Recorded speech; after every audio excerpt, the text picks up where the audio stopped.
And, of course, something you saw nowhere on American news today is the reality of Joe Biden and what he actually did today in Philadelphia. Never believed it would be this much in jeopardy. We launched our campaign over on the Oval back in May 9, 2019. But you know what I said then, we've been through a lot since then. I mean, Rowan, of course, it's just the stammer, just the stutter. All right, look, you know I'm all in. I'm giving the case for what's going on here.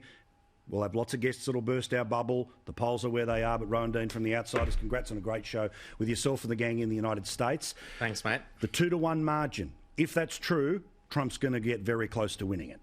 Well, Paul, you know, I've said all along it's going to be a Trump landslide, and you've just explained perfectly how it's going to get there. And that was brilliant analysis, and you're absolutely right. And, of course, they've all forgotten this idea that pre-polling means that there's fewer people on the day of the vote to turn out. And I absolutely agree with you. When you show those clips and when you show the Biden clips, I don't have the analysis, the expertise that you've got there, but my gut says that you cannot, there's no way the American people are going to vote for that character with no policies and who owes so much to the left. Americans aren't going to do it. Senator James Patterson is, of course, a Liberal from Victoria, thankfully enjoying a little bit more freedom, but he loves freedom, of course.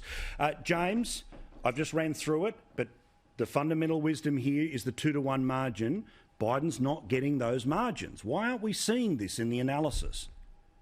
Well, Paul, that was a tour de force of analysis and of great benefit to your viewers who are not going to get it much elsewhere. Thanks. And as much as Biden and Trump are on the ballot on Tuesday, the polling industry in the United States is on the ballot on Tuesday, because if you listen to them and you read what they say, there's no point going through any of the analysis you did. It's a foregone conclusion. It's not even going to be close.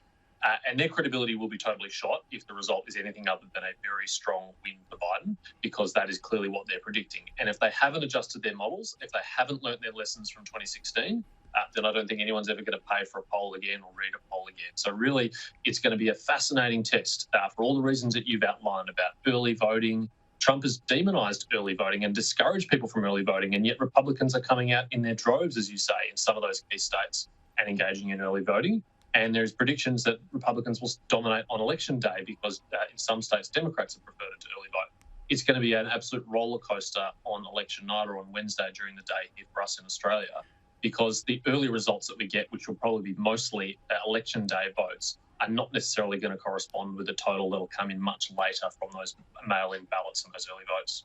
Well, Jenna Clark at the West Australian, I don't know which horse you got in the fight here, but I just think it's, you know, the way it's presented is it's done, all right? You know, every day we wake up to a new number of early votes. Now, I know that just because you are a registered Republican, there might be registered Republicans that have always voted Republican who might vote Democrat. I obviously understand that if all independents get dropped on top like Greens' preferences, then you get your blue wave.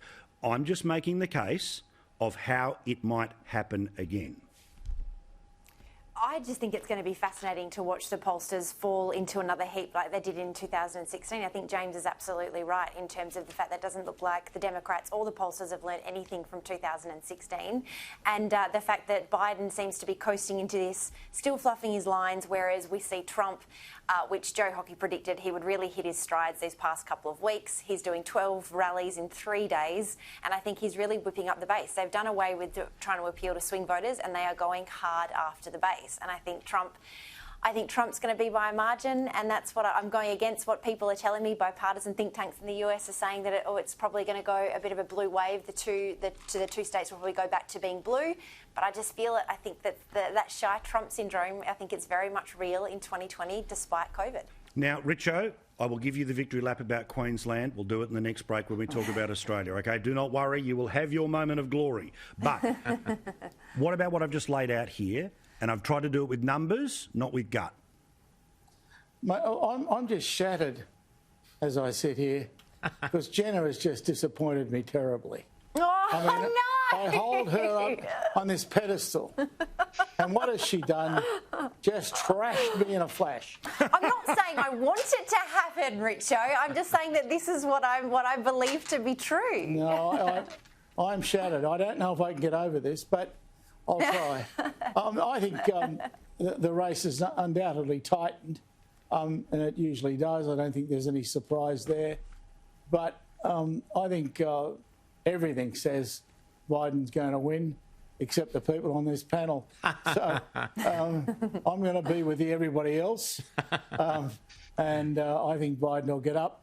I think he'll get up reasonably well. I don't think it'll be knife's edge. And I think he can make America great again. So what about that CBS stuff, right, which is part of the establishment media, polling, talking about the Biden voters are supposed to have already turned up by a margin of 2-1. Trump's voters turned up by a margin of 2-1 on election day. But I've just shown you the actual early voting returns here, Richo. Well, I know you have, but we don't really know who went where and who's going to go next. All I know is that Biden's going to win. And I think that on the day, I think he'll do it reasonably well. So I think, we've all got to get our head out of our you-know-whats and just look at what's happening in America. And they are all saying one thing, and this panel says the other.